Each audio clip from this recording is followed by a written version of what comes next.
Thank you for joining us today. Giving a couple more minutes to let attendees log in. I think we got a good number. Get started. Thank you for joining us today.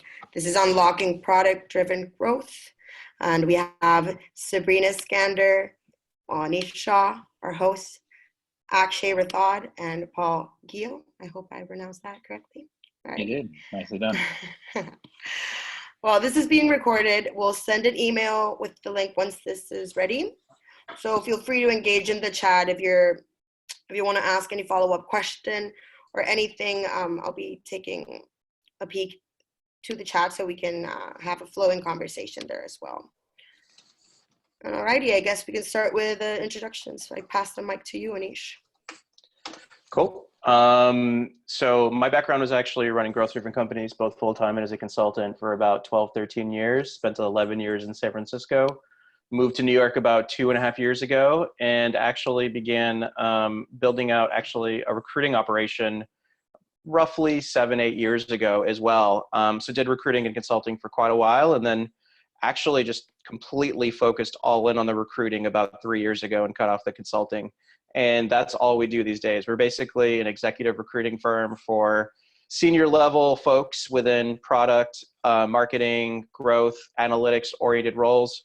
Most of our clients tend to be somewhat in the startup ecosystem. And yeah, we're up to a team of 9 now, and that's us. Awesome. Sabrina. Hi, everyone. My name's Sabrina. I'm a director of product at Better.com, which is in the mortgage industry. I started at Better in October, so it's been just over 6 months, and came on board to build out our first growth team. The company has experienced like dramatic growth, and especially in the last few months, but we didn't really have a proper growth team. So came on board, got the team set up, and we just kind of are finally getting our legs under us with driving experimentation and really pushing that sort of like growth mindset forward. And before Better, I was at a company called Skillshare, which is in the online learning space. And kind of similarly, I initially joined the team to run our core experience product team, and then moved over to get our growth team up and running. So very similarly, like built out that to kind of get that experimentation culture up and running before moving over to Better. Great. Paul. Awesome. Hey guys, I'm Paul. I'm based in Denver right now, but prior to this, I was in the Bay Area for quite a while. And most recently, I was the VP of product at a company called Creative Market. Creative Market is a marketplace that was founded in 2013 to really help cater to the design industry. So we sold everything from fonts and 3D models to WordPress themes, kind of templates, graphics, really a wide host of different types of products. So I joined in 2014, kind of a year after that company got started, to really spearhead growth. There was no kind of growth product there at any point prior to that. So I was the first growth PM and really the only PM there. And I was also an analyst. And then over my 5.5-year tenure, ended up growing that company by over 2,000%. And eventually oversaw everything from core product, growth product, as well as analytics and design and research. So that is me, and that's Creative Market. And Akshay. Hey guys, Akshay here, calling in from Brooklyn. Yeah, I mean, I guess my background is over the last 8 years, been working across a handful of early stage startups in New York. And I guess along the way, I joined a company called D&Co as kind of pre-seed and ran up their product and growth. And it was there kind of like where I learned a lot about the relationship between cost per acquisition and lifetime value. And you know, since then, kind of took a lot of those learnings and applied them into our own growth strategy consultancy, which is Usonia. And we help companies really focus on that relationship between CPA and LTV, where we help them really understand those metrics and the levers to pull and design experiments to really get those metrics up and running. Awesome. I guess we can get started with our questions. Yeah, anyone can feel free to kind of jump in on. This is probably a fairly esoteric question where it can go in so many different directions. So, like I'd be curious when some of you guys are jumping into a very early stage company or early stage product, like what do you do? Where's it go? Because it sounds like all three of you have been the first ones to kickstart growth, and sounds like multiple organizations. Yeah, I can dive in and take a swing at it. So, for me, I think it's helpful to kind of understand like what is growth, because I think growth can vary from company to company. And the way that I've always thought about it is it's the process of kind of defining, measuring, and improving what really matters to kind of that growth metric, whatever that happens to be for that company. So for us at Creative Market, because we're a marketplace, GMV or gross merchandise volume was our growth metric. And so really the first task was to kind of figure out how does GMV grow? How do users kind of find Creative Market? How do users sign up and activate and hopefully make their first purchase if they're on the demand side of the marketplace? How are they being retained? And hopefully how are they actually referring from there on out? And so really it's about kind of defining, how is that happening? How do all those individual points on the user journey kind of bubble up to that North Star metric? And then hopefully from there, there's opportunities to kind of amplify existing behaviors. So oftentimes I see companies really want to like rush the gun and build out this growth team. For us, at Creative Market really early on, we were just trying to pinpoint how the company grew. And we weren't necessarily dead set on, okay, we need to have a growth engineer and a growth designer. It was much more kind of loose at that point in time. The company was obviously quite small, about 14, 15 people. And that seemed to work pretty good for us. The other quick thing I just want to mention is the way that we view growth and the way I think most companies should view growth is it's a tool at the end of the day, and it's really a team sport.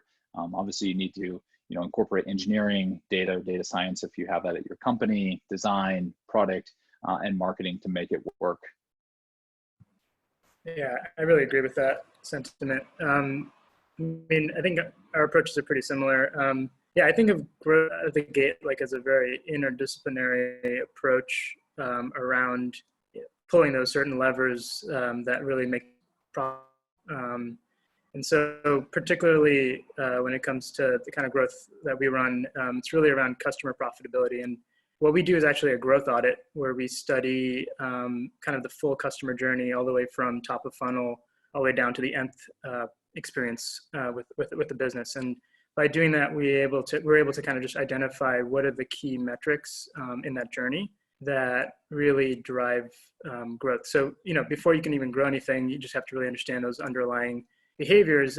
And for us, it's sort of just identifying those organic behaviors that are happening without putting any of the amplification or that marketing, and just really just saying like, here's if we push this button, push this lever here, like what happens to the certain metrics that really matter.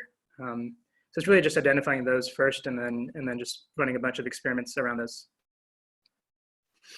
Yeah, totally agree with everything that has been said. One thing I would really want to highlight is I think when you're talking about starting like a growth team at a company, if that's sort of what the question is also getting at, it's really important that you don't start it too early. You need product market fit before you can really like do growth properly. Otherwise, you haven't figured out what your best growth levers are and like what exactly the value that you're selling is. And I think the key misconceptions is that like growth is just like how do you do marketing better, or how do you but it's not really. It's about delivering value to users, right? So it's about building product value. It's about getting users to experience and understand that product value as quickly as possible, and then making sure that they understand it over and over again. And I think when you are coming into a new company or like starting growth at an existing company you've been at for a while, it's also really important to get buy-in from leadership around what the growth process is, and like how you plan to run that team, making sure that you identify what these sort of like growth levers. And then the fact that like you're going to run a bunch of experiments and most of them are going to fail, but ones that succeed will really drive like incremental growth over the long term. That's a really great point about product market fit. I see that often with companies just basically raising money kind of early, and it's just throwing money at the problem, throwing ads at the problem when They never really stop to think, does anyone give a shit about our products whatsoever? And you can throw money at the problem for a while, probably, right? Just to get people in. You see a little bit coming in, you're just like, oh, it's not profitable, but it will be in a couple of years. So with that, like, are there, and this is a very difficult question, which is not easy to kind of come up with like a simplistic one sentence answer, but like, how do you gauge whether something actually has product market fit so you can put more fuel to the fire and you're in a good place to start spending and growing and so forth? I can take a quick answer, which is, when you see it. I've worked through a lot of companies at this point, and I've worked with companies. I joined companies as a full-time employee where there was no product market fit, and I was the growth hire, and there was nothing for me to do for a while. So I just became a core product manager in those instances. But yeah, for me, it's like the example I'll give is when I was actually a consultant with Dia before I joined full-time, and I spent the first dollar there, and that, like, it was effectively a demand validation test before they went out to raise capital, and they were seeing great organic traction. But the big question every investor had was like, so how does this thing scale? And so by just spending the first dollar, right time, right place, kind of just saw an explosive kind of CPA, like a really amazing performance in marketing that just I'd never seen before, and that just like instinctually was like, this is product market fit. It's cool. You're on mute, Akshay. Sorry, the fundamental kind of the underlying start of something was there. I don't know if it was product market fit necessarily, but it was something there to say that there's something deeper to go invest growth into. Cool. That's actually a fascinating answer from someone who's so framework oriented as you are, and so systems oriented. That your answer to that is so opposite to what I've known you as. Yeah, structure only gets you so far. I think, it gets you to the right questions. I think, like, there's so much data out in the world right now, like, you can just ask data questions all day, but just, at the end of the day, the thing that's going to push you over the edge, for me at least, is just intuitively makes sense. Does my gut kind of get excited? Cool. Yeah, I agree. I would agree with that. I mean, you really hear from your users. In addition to that, to make it more structured, or to try to add structure to it, the way that we always thought about it at Creative Market was really retention. Optimally, you have a retention curve that flattens out, assuming that you have some sort of repeat usage business, and hopefully that flattens out very quickly. So at Creative Market, everything that we did related to retention was around second month retention. And the one thing that I'll add is that, a lot of people talk about getting product market fit early, and that's very, very important, especially, an important activity prior to building out a growth team. I couldn't agree more with that point that Sabrina made. But in addition to that, I think it's really helpful and really necessary to understand product market fit throughout the kind of life cycle of a company or the journey of a product. Because at Creative Market, we had times where we felt like we had product market fit with one group, and then competitors come in, the industry changes, the demographic of the people using the product changes, and all of a sudden you realize you might not have product market fit in general, or in our specific case with some of the later groups that were joining the marketplace.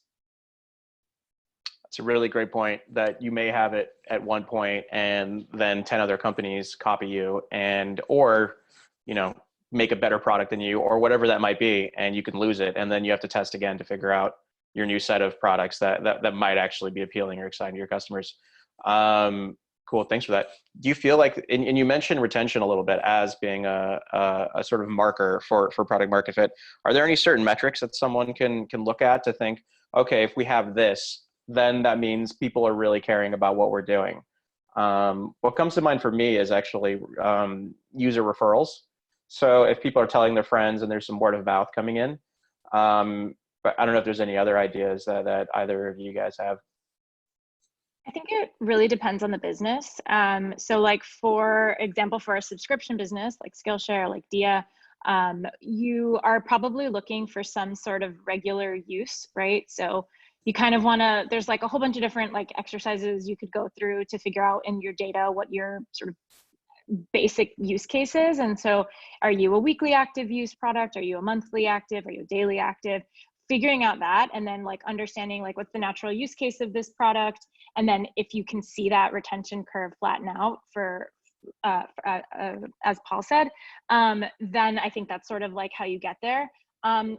For us at Better, it's a really challenging thing to figure out because we are like, people only get mortgages once every like 5 years, right? So it's not like we have a ton, and the company's less than 5 years old. So we don't yet really have a great sense of whether or not we're retaining users. So some of the other ways that we're trying to define it right now are looking at when you're in the process of getting a mortgage, what sort of like the repeat sort of like interaction that we see. Are there certain signals that we can understand of like whether or not we've properly captured this user? And we're just now, because we've reached this sort of like 4 or 5 year mark, are we starting to like go back and see if we can reconvert some past borrowers? But it's really challenging, and I think it very much depends on the business model and sort of the natural frequency of the product usage. And to quickly add to that, one of the things that we kind of were faced with at Creative Market is that natural usage frequency was very different based on the persona. So what we tried to do was we created kind of an aggregate single retention metric, which was just monthly purchases. Again, on the demand side, we also had the supply side with their own unique metrics. But then we would try to break it out. We would find that the professional kind of freelance designer had a need for kind of stock design assets on a weekly basis. Whereas somebody kind of creating their own blog who really just needs a WordPress theme wouldn't come back more than once a year or even more than that. Okay, that's interesting. So different cohorts, you might look at different kind of metrics for them. That makes sense. Cool. I guess let's, thanks for that, by the way. I guess let's jump to the next one, Grace. All right. What are the best methods you've seen to measure the incrementality of growth driven via product? It's an interesting one. Yeah, I would just say A/B testing or generally just like testing here is really critical. I think I've seen a lot of times where you're kind of working in product and you understand the problem so well and you feel so confident in the solution that you just ship it, and then you have no idea like what it actually did. So I can't stress enough how important it is to A/B test and to make sure that as you release things, you're really like being thoughtful about what metrics you're moving, how it impacts like other metrics that you maybe aren't even targeting, but like should be always thinking about. So I'm a really, really big advocate of experimentation, even with small things. Like sometimes we actually just ran a test at Better where we literally, it's a copy change and we are seeing like incredible results from that. So I think it's really important to make sure that you do that. Otherwise you can't actually measure the incremental growth. And frankly, a lot of growth sometimes comes from incremental improvements rather than like one silver bullet. Yeah, I agree with all that. The one thing I'd add is, just like in product kind of road mapping, just putting a t-shirt size against impact and your confidence against that and the level of effort. When we're helping companies kind of size up opportunities, that's really where it's a lot of art and science, I guess, but like combined. But it's just sort of saying like, we think these are going to be really important moves, and let's just make sure that we're baselining kind of where you were. And then from there kind of say like, this is where your incrementality could be. It's just, it's probabilities. It's something as simple as that times, the amount of resources you'll need to go get that answer, or the amount of spend you'll need to get to that answer. Yeah, I would just add, in addition to what has already been said, I think focus is incredibly important here. I think especially early on, there can be so many opportunities and it can be really easy for an individual or a team of people to stretch themselves too thin and try to work on everything from kind of signups and activation to retention to referrals. And you really have to kind of hopefully identify what you believe is the highest leverage area of the product, and then try to identify the difference between input metrics and output metrics. That was a huge focus for us at Creative Market. Kind of going back to what I was mentioning earlier, at the end of the day, GMV was one of the North Star metrics we really wanted to move. And if you guys aren't familiar with that metric, it's essentially gross revenue. But if you went out and said, all right, well, how do I move gross revenue? You don't just move gross revenue. You have to break it down to its components. And so at certain points in time, like in 2019, we're actually focused on average purchase price because that was an input to moving GMV. So I think it's really helpful to make that distinction between those different types of metrics. That makes a lot of sense. Thanks for that. Can you jump on the next one, Grace?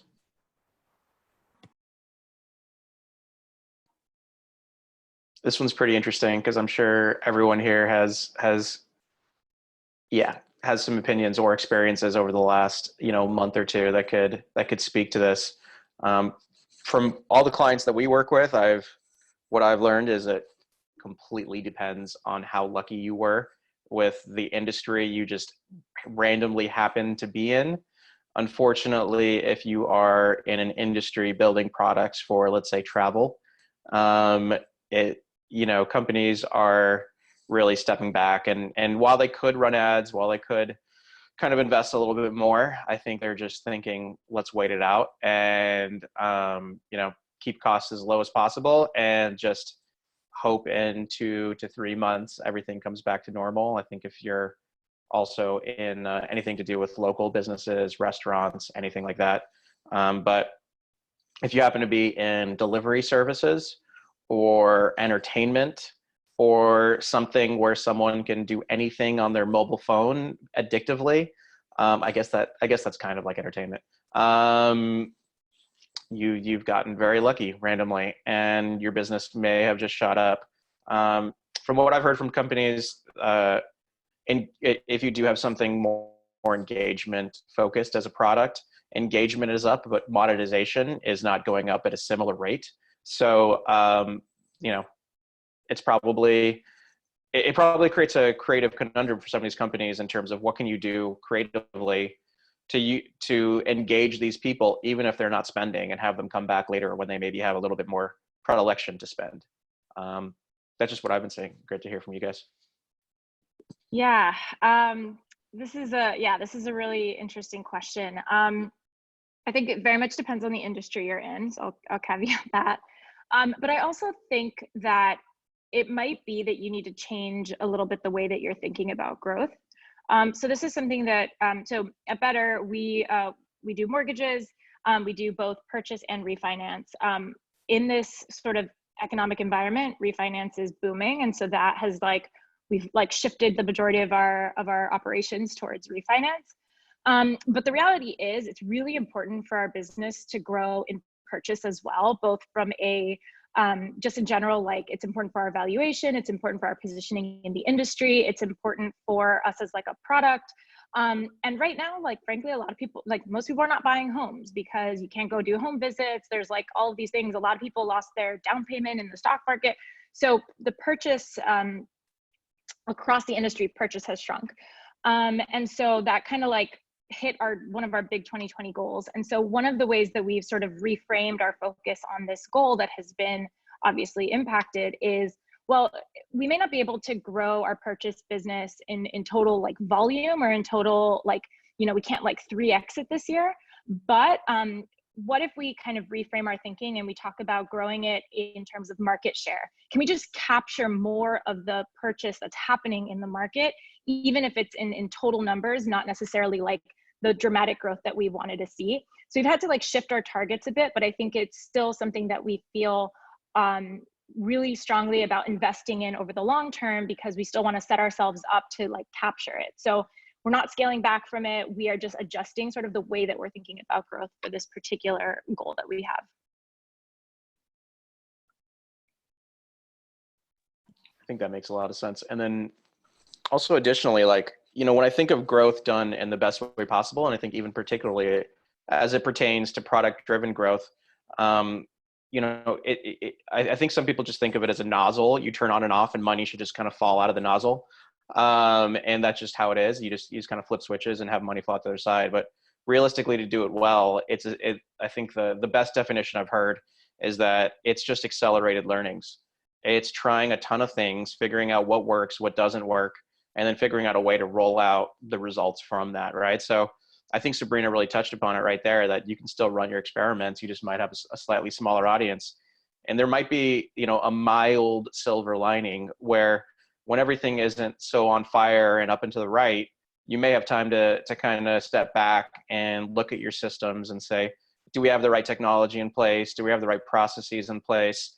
Now that we're not all scrambling because there's so many customers to support, we can do a little bit more of that. And that goes for all kinds of different businesses. Obviously, I run a services-oriented business now, and we're definitely feeling the hurt of COVID. So we're doing other things now with our time. We're doing an event series. We're sort of fixing some of our internal processes. We're figuring out other things to do when the clients aren't coming in and making us run in circles as much as they did 2 to 3 months ago. So yeah, it's a good time to maybe tighten up what you were doing previously and introduce some new processes and try a couple new things that maybe you would have been scared to do maybe previously, as long as it doesn't hurt you kind of like PR wise or anything like that. Yeah, I agree. I think like long-term that are, feeling the hurt in this moment, like I think thinking long-term in terms of what kind of investments you could make. Technology is a good example, Anish, but like what kind of things can you do on the demand side so that when demand does come back up, you're there to catch it. There are a lot of things that can be thought. I understand like when you're a startup, you're moving really fast. It's a great time to kind of be like, I can now think about the 3 steps after this moment, and maybe I can catch some of that. If your business does really well in the holidays, what can you do right now to kind of start incepting that audience, or maybe like a month or 2 down the road to start building that audience up again to get that right.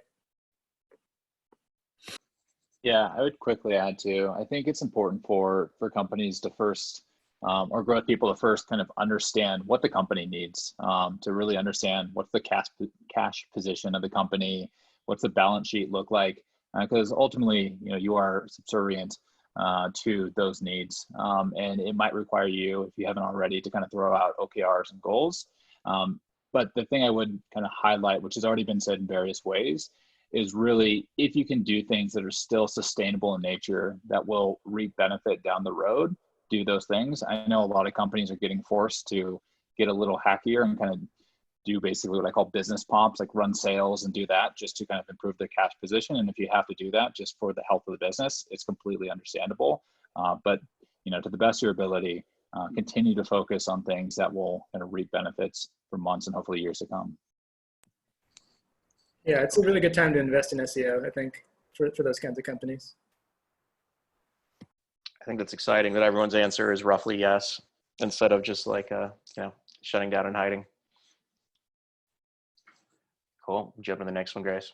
Also, Grace, thanks for reminding me. If anyone wants us to answer specific questions, they can throw it in the chat. What's the #1 product feature that has driven growth for your company? It's pretty exciting.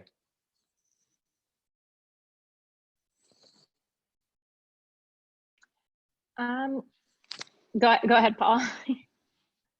Okay, I'll quickly take it and then I'll pass the mic over to you.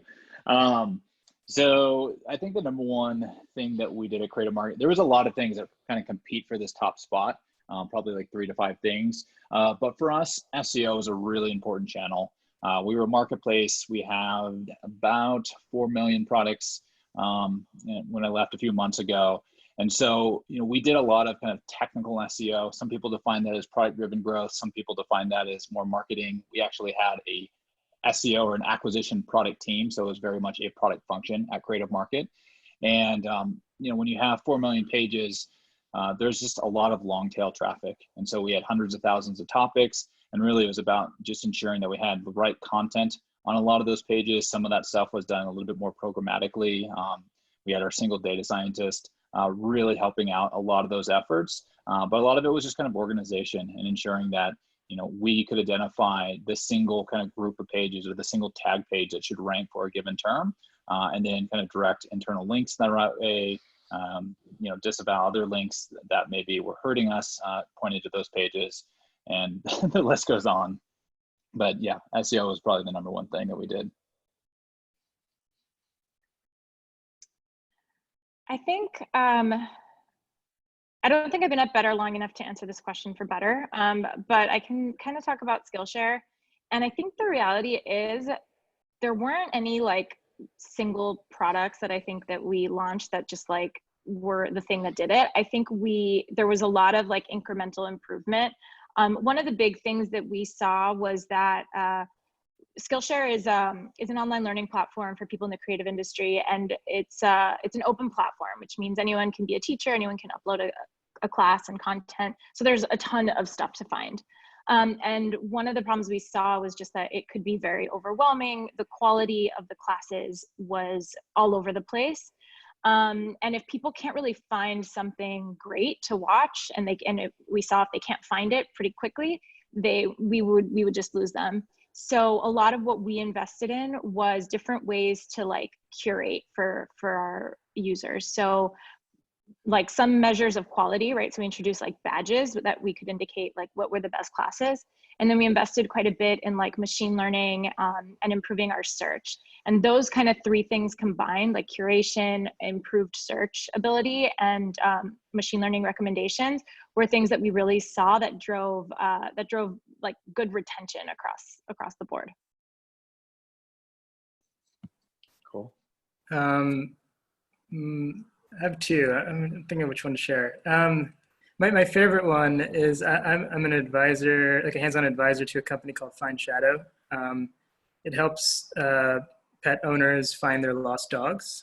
It's an amazing product. I really love it. And the idea is, if you lose your dog, you use this app. You effectively create a video flyer, and then they share that on Facebook to the very local community that you lost your dog. And my favorite kind of product hack was kind of creating an Amber Alert. So the idea was you've lost your dog, you've created this video flyer, and we've now posted on Facebook and these other social media platforms. How do you tell your direct network that you've lost your dog? So what we did was we asked the person, the pet owner, if they wanted to contact their entire contact list. And we would message them an SMS message with a video flyer. And that was like a phenomenal K-factor that I had never seen anywhere else before. And, it was just like one of those things where it was like, this makes complete sense intuitively. And this is exactly what that person in that psychological moment of just fear would like exactly want to be doing to tell everyone about their lost dog. That's great. Thanks for that. Yeah, I mean, I've won. A company I was working with was mostly all engineers on the team, and they basically built products that had cool engineering features and were using the coolest, newest tech, but none of the customers cared, and the product did not convert at all. And so I was running everything sort of like front end, like ads. I could swap out the landing pages, whatever it be. So, I was also told I couldn't A/B test on the site because the engineers know what they're doing. So what it was a very high ticket set of products. So if you were converting on the site, you were probably spending like over $1,000. So what I did was, instead of taking people from the ads to their website, I just built my own landing page, which had a giant phone number on it. And because no one was checking out from that other site. And so since I was controlling all the ads, everyone went just to my giant landing page eventually, with just a giant phone number on it. And like everything went up like 5 or 6x, just because nobody wanted to pay $1,000+ for a product online. They wanted to talk to a human being. And I guess everyone just saw everything going up. They didn't really realize what I did until weeks later. And then it made it a lot easier to sort of get what I wanted internally once I showed like, oh, hey, I actually just swapped that and no one was using your shitty site. And that ended up being a much more positive conversation than it would have been if I had just kind of like kept on pushing and trying to get people to A/B test.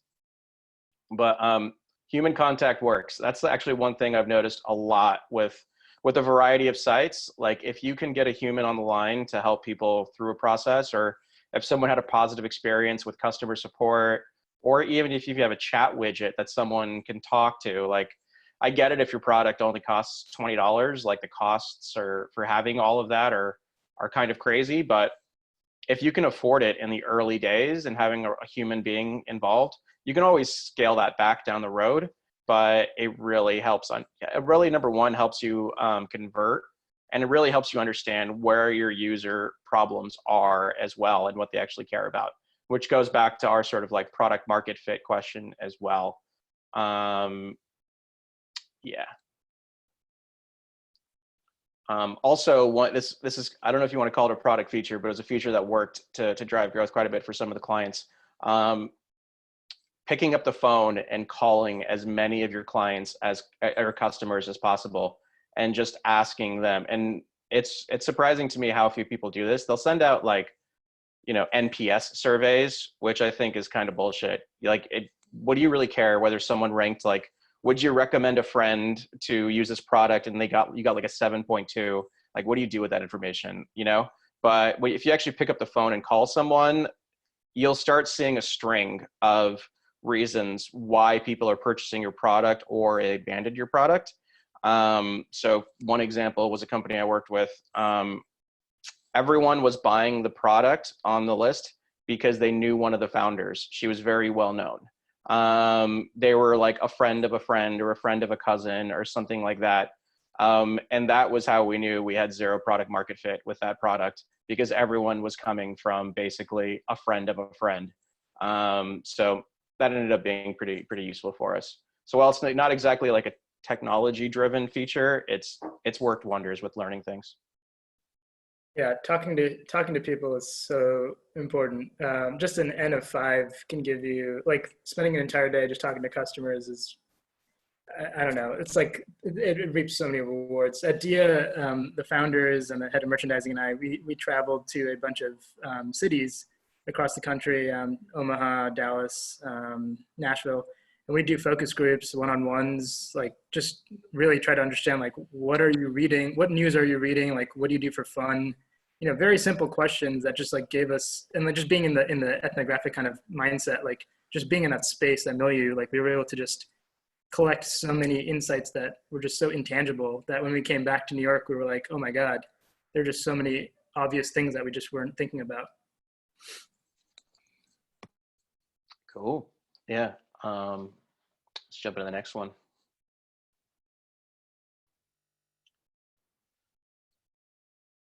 Given that most, oh, that's a pretty good one. Given that most orgs have product leaders, how do you navigate ownership of product-driven growth? That balance between building product versus trying to, I guess, building more of like a creative-driven product and more intuition-driven product versus just like purely going for stuff that hits metrics.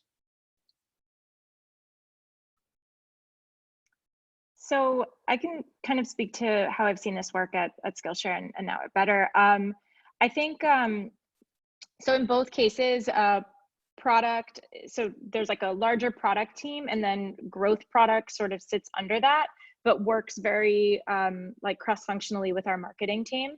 So like in both companies where I've worked, where I've led the growth team, growth is, it's a product pod in that it has like product design engineering, but it also has folks from marketing and acquisition. And the entire growth team is sort of like focused on the same goals. So I think that's a really critical partnership to have. I think in a lot of like historically, when you have product and marketing separate, there can be a little bit of tension or clashing. So it's really important, I think, when building a growth team, that you have those things working together on the same team, but that growth product is sort of still under the like product umbrella, so that you're sort of like maintaining like a consistent and sort of holistic like product experience. And so we sort of separate like growth product from core product managers. The way that I like to think about this is core product teams are really focused on creating the things that users derive value from, and growth product is focused on getting users to experience that value and understand that value as quickly as possible and as often as possible. And so that's sort of how we've distinguished it across. But I think it's a little complicated, because it often means that growth PMs are sort of like playing around in a lot of areas that potentially other product teams own. So it requires like really tight like communication and sort of what I said earlier, like buy-in from leadership, that's like what the growth process is going to look like.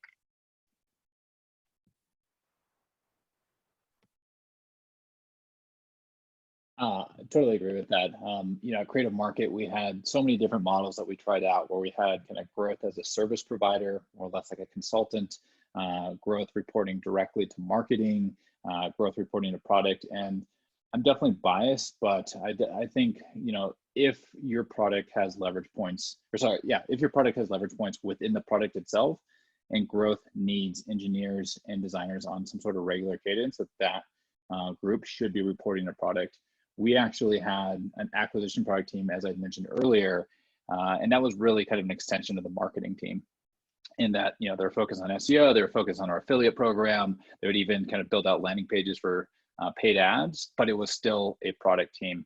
And then of course we had the growth team, which was separate, really focused a little bit deeper down the funnel. And then as Sabrina said, we had 2 core product teams, one focused on supply, one focused on demand, and they were really trying to build that core value.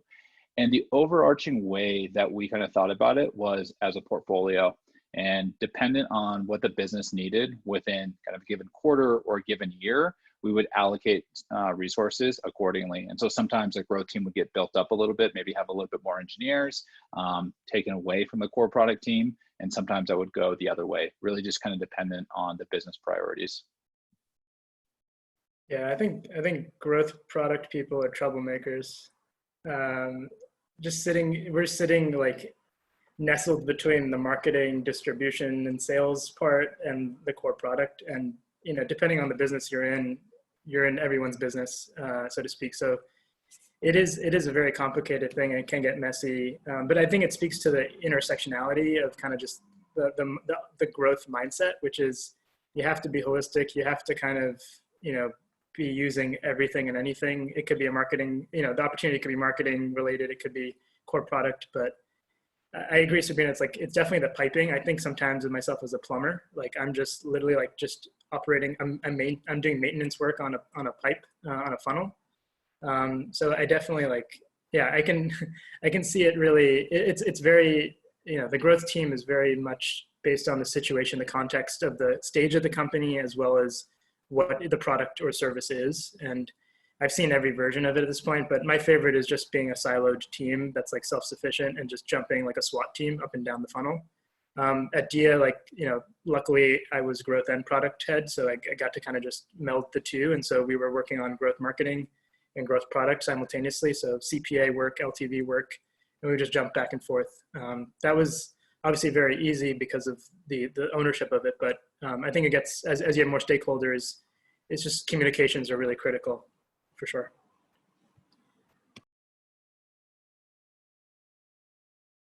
Cool. That makes sense. Are there any specific situations that you guys can think of that, you know, you had to deal with some territorialism or, you know, difficult conversations, and how you were able to approach those conversations well, which I'm sure all 3 of you have probably dealt with, but, you know, whether you actually want to speak on it, I don't know.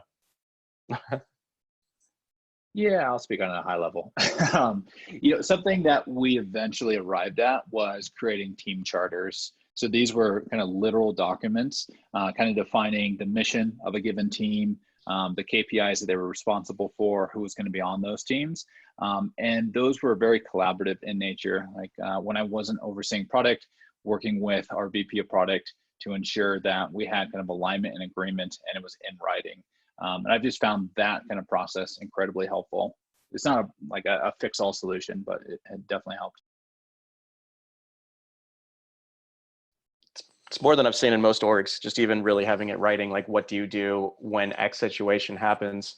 So yeah. And I think the one good thing about having it all documented is people can read it in their own time. You're not in just like one giant group meeting where everyone's learning about this information and where they sit in this flow chart, like all at the same time and trying to debate it. They can like ingest, think about it, come back with something thoughtful.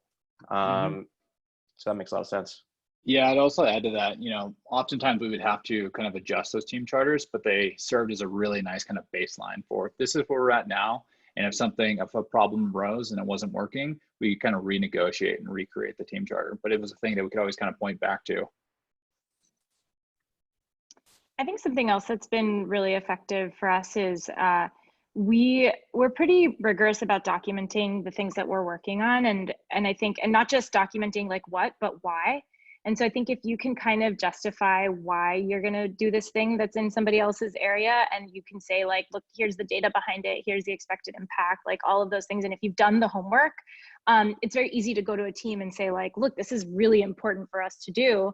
And then we kind of approach it often with like, would you like to help us do it? Would you like us to do it? Or would you like to do it? Like, but there's sort of, at the end, it's going to get done. And the reason is like, we know this is going to be potentially really impactful for the business. So I think it's like, it requires sort of, like, as Akshay said, like negotiation and communication and all of those things with other teams. But I think the best way to go into those things is like having done the homework beforehand and really having justification for like why you're going to work on these things that impact other teams. I like that. Makes a lot of sense. And I think a lot of what you guys are talking about really just boils down into communication. Great. Let's jump to the next one, Grace. Is this the last one? Cool. Yes, sorry. Yes, and then I sent Paul privately one that came in as well. Cool. So what has been your biggest ever retention win and/or your latest setback? I'll start.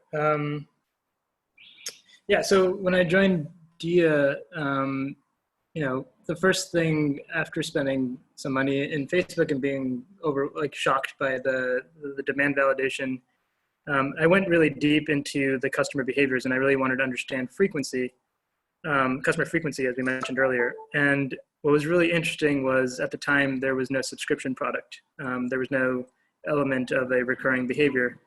And it sounds obvious right now to have a subscription product, but at the time it was actually a pretty big internal debate of whether we should have it. And as you can imagine, just by looking at the data, seeing such proactive behavior around recurring purchases, we were able to kind of understand what kind of frequencies we should offer as a subscription offer. So by just quickly layering that on to the business, I think the 6-month LTV shot up, I think 100%. And by just doing that one simple kind of, we did that and we optimized over and over to get the composition mix of subscriptions in a place that we were really excited about. But just by doing that, we were able to just open up the CPA marketing spend into a place where we were then able to do things like TV advertising and more kind of top of funnel, so that we could then start really layering on kind of, multiple kind of omni-channel approach to marketing. So I was really excited about that one.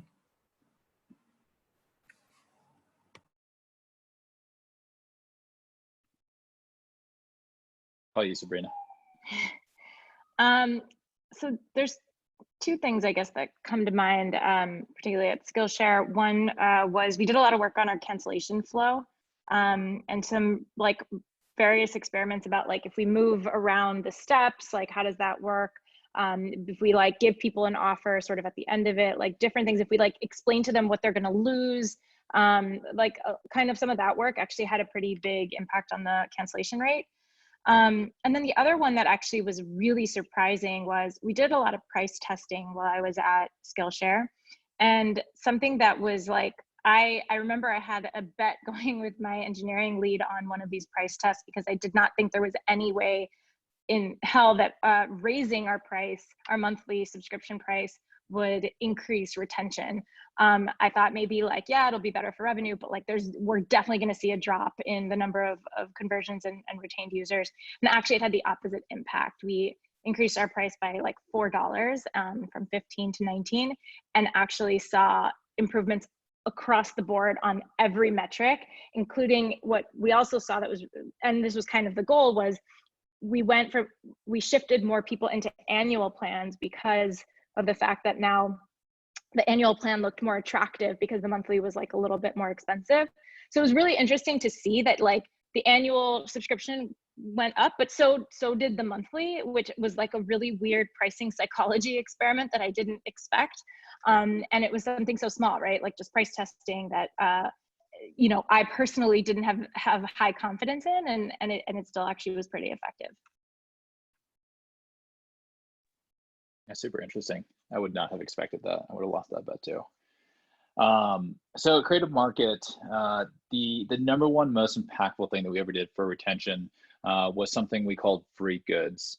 So we had kind of ways to think about retention when people needed us. And really what we wanted to do was expose them to a large enough swath of the catalog, because we had such a vast catalog. We wanted to understand what was there. We would, in the data, see that if people purchased cross-category, they were retained at a much higher rate than if they were making the same number of purchases within the same exact category.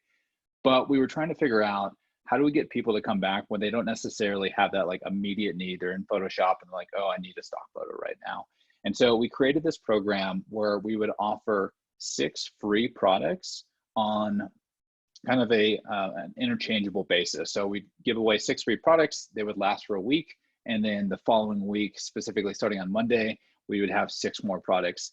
And it was really interesting because this individual project not only benefited retention for obvious reasons, in that we would send out an email on Monday and people love free. So people would come back and download these products, but it would also get them to actually make impulse purchases, or just kind of get them on the site, and a percentage of those folks would naturally just start kind of browsing around, and then they might find something else that they didn't even know they needed, but they absolutely loved. So they'd go on to buy that. And then in addition to impacting both retention as well as driving conversions, it was really effective at getting people to sign up as well, because asking someone to pay $15 to $20 can be a little bit of a commitment, but if you can give something away for free to kind of help them along that journey, obviously that will work, or work for us. That's awesome. I remember getting all those free, like 6 free designs, emails from Creative Market, and it definitely worked on me when I had zero need to buy new templates or designs. And I did go on there. I'm like, there's something about scrolling around Creative Market that's just satisfying. You know, you just like scroll through all the designs and I'm like, oh, what looks cool? So yeah, I could see how that just gets people back and hooks them in. It's really funny because when I tell people I'm associated with Creative Market, or I was associated with Creative Market, 9 out of 10 people immediately cite the free goods and how much they love the free goods. Like, that's something we actually became known for, and then it became copied across the entire industry. Did you have to fight sort of some level of people feeling like there was too much cannibalization from free stuff, or how did that conversation kind of occur internally? Ooh, that's a really tricky one. Yeah, you know, it was something that we monitored. We didn't monitor it at first, but we wanted to look at it kind of longer term to understand if people kind of download X number of products, we just see them not coming back. We saw that with other offerings that we created. So we created these kind of bundles, and that definitely kind of hurt longer term retention. We didn't necessarily see that with free goods, just because oftentimes when somebody has a need, I would kind of call them a bank robber, in that they know exactly what they want and they just want to get into the site, find the thing, and get right out. And sure, sometimes, you know, maybe they already had that within their design library because they downloaded a design asset, but you know, design trends change, new styles emerge. So oftentimes the things that people were downloading in 2016 look like they were downloaded in 2016 and aren't as relevant as the products that are being produced in 2019. Interesting. And would you give the same offer to everybody, or would you say, oh, these are some people who are buying a ton of stuff, let's hold back the free design packs for these people? No, so we gave the same offer to everybody, but then we actually created essentially like a pseudo loyalty program. So if you purchase $15 within a certain time frame, you could actually unlock 3 additional free goods. So a little bit of kind of an upsell mechanism. Cool, makes sense. I guess for me, and this isn't particularly advanced. So probably a lot of people who have worked on retention internally have seen this, but I was actually surprised a lot of the different companies that I consulted for didn't really have this in place, but really just creating a back-end table of, all right, for all of your customers who made their first purchase, for all of your customers whose first purchase was product X, their next most likely product to purchase is product Y. And you know, it could be product or it could be a SKU, and just building a table of that, and then specifically laying out how many days between, on average, between product purchase 1 and product purchase 2. So basically, you know, let's say So for example, one of the companies I consulted with was a company called Thumbtack. They do local services in San Francisco. So, or I'm sorry, they're based in San Francisco, they do them nationwide. So for everyone whose first purchase was, let's say, an event DJ, their next purchase was this, their likely next purchase was this other thing. And there was X amount of days between the first purchase and the next one. And you're able to map together a little bit of a story.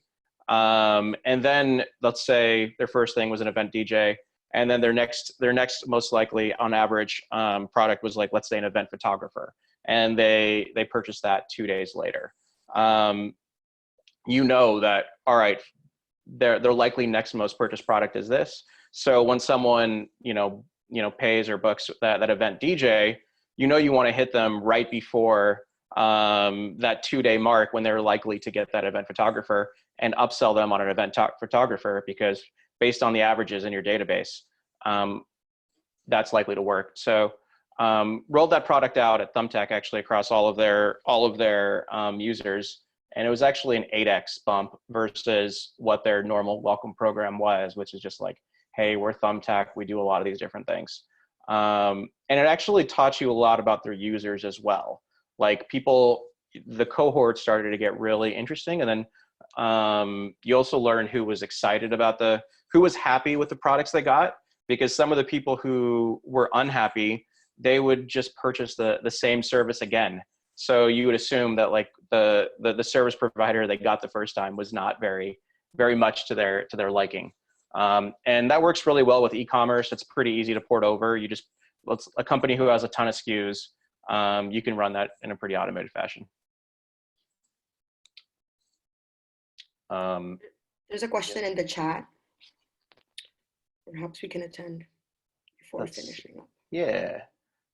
So my question, we've been chatting a lot, Ari, blurry lines between teams. How have you guys clearly described the value and purview of your team to the rest of the company? Any tips here? It's a good one. Yeah, I can speak to that. When I first joined Better, and we were starting the growth team, and it was new and it was different from everything we were doing. One of the things I did was kind of like a roadshow of like, what is the growth team, and like, how do we operate? Like, what's our process? What's our culture? What are our values? That kind of thing. And I had this like deck, and I must have given this presentation in my first like 4 months, probably like, I don't know, 20 times, to like other product managers, to the leadership team, to the marketing, to like every new joiner, like all the time. And I think kind of getting people across the organization to become familiar with what we were doing, and like what our ownership was, and then what the like spaces where we would need to collaborate with other teams was really helpful in making sure that the rest of the company understood like what we were going to be doing and how we were going to be doing it. To quickly add to that, to go back to that team charter, something that really helped in the creative market case was just defining kind of the metrics of ownership. We didn't really define areas of ownership across the site, but we defined metrics of ownership. So for our growth team, it was really focused on 2 areas in 2019. One was around monetization, and the second one was around retention. And then we had an acquisition team, and a lot of folks on the surface, without knowing anything more, could confuse those 2 teams. But the acquisition team was really focused on anything that drove sessions back to creative market. So everything from referrals to affiliate to SEO, and then we continued to go down the list. And we had this information that was kind of pretty easily accessible to everybody in the company. It was documented, and would also just kind of beat the drum so that people really understood the differentiating factors between these teams. All that being said, it took a while. There was definitely a learning curve for people to kind of understand and like build a mental model of, okay, what is growth, especially if they hadn't experienced or worked with a similar team in the past.